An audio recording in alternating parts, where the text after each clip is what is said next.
the tendencies, all that pissed off, kicking the ball, slamming the ball. You got any of that? Get rid of it. I ain't got time for it. Basketball, all right. Like I tell everybody, man, basketball, it literally saved my life. It's going to be first layup right now. We want to avoid the defender right now. Keep the ball in your left hand, right here to the middle. And my aunt tell me this all the time. She like, I'm supposed to be dead or in jail. Watch how they conduct themselves. All right? This is kind of working without it. Again. Like I said, my aunt, she watched me and she seen all my actions and the things I did as a kid. Poole, he's dead. A kid, friend of mine who I would have never thought would die before me, 40, dead.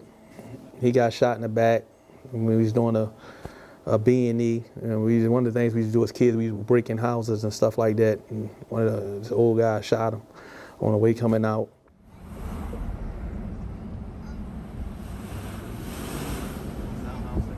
A lot of people know about the Baltimore, probably seen the TV show The Wire.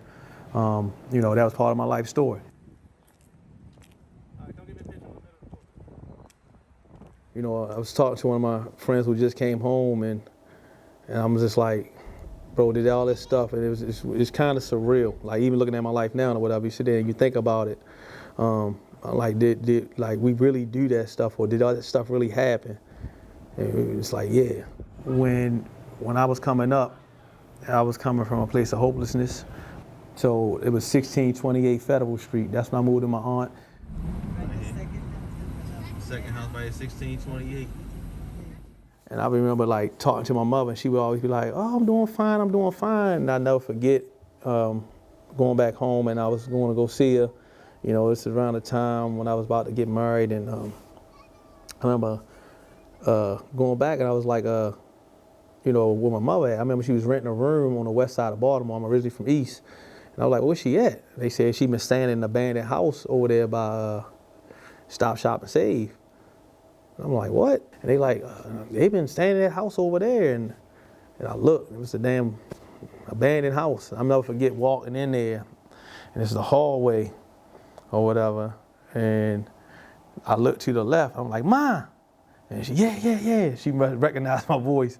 She got a little bed, big ass TV, and a little trash bag of clothes. And I'm like, and that shit like broke me down to see my mother in a situation like that. And I ain't know what the hell. I'm like, you going with me. Freshman year, I'm locking in, I'm focusing, I'm starting to play basketball. Still got my foot in the street or whatever, because again, you still trying to figure out what's next, what to do or whatever. I'm not gonna say I was a great student in school, and I'm hoping like, this could be something that can actually take me out of this neighborhood. Basketball. So my dream was to play and be an NBA player. So I came to Eastern EKU, had a great career here. I started trying to play professional basketball, semi-pro, but I kept coming back to Lexington. It was a hotel. I tell people this all the time, whatever, man, like it was on Richmond Road. I know you could pay there to stay there for a week. Stayed in there, and I convinced one of my homeboys to come back down to Lexington or whatever. and he moved in a room, the hotel room with me.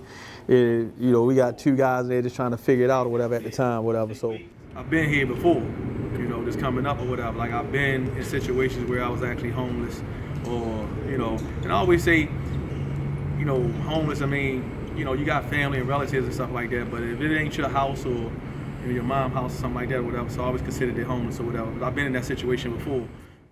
I started training, I tell people this story all the time. Actually, my wife today, she was the first person I've trained. So I started working her out, and from her, then somebody else came along, then somebody else, and I started getting a niche in this or whatever. And I decided I ended up buying my first apartment, renting my first apartment. Think about it, that's the first time in my life that I actually had my own rent, my own place, and I actually, had my first lease. So like, this is actually mine.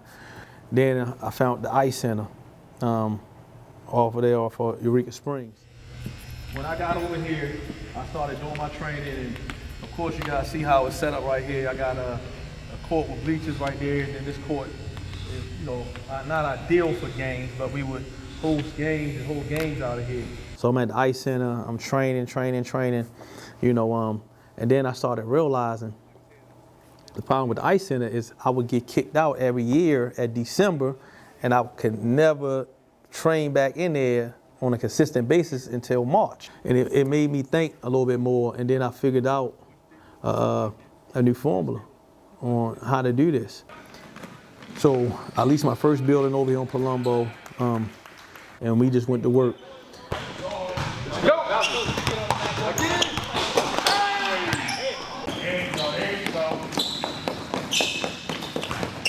People always say my mentor asked me, do you ever want me to pay him back, who helped me out? He always like, do the same thing I did for you for somebody else. I've been able to put over 100 kids in college through my basketball program, my nonprofit. I've been able to help other guys get jobs, being able to create other businesses, through basketball. A lot of relationships I've been able to build and friendships I've been able to build through basketball. It's been big. And this is me helping out people with their kids, just paying it forward or whatever. And in turn, they've been able to help me out. That's why I always just, tell my guys the same thing, at the end of the day.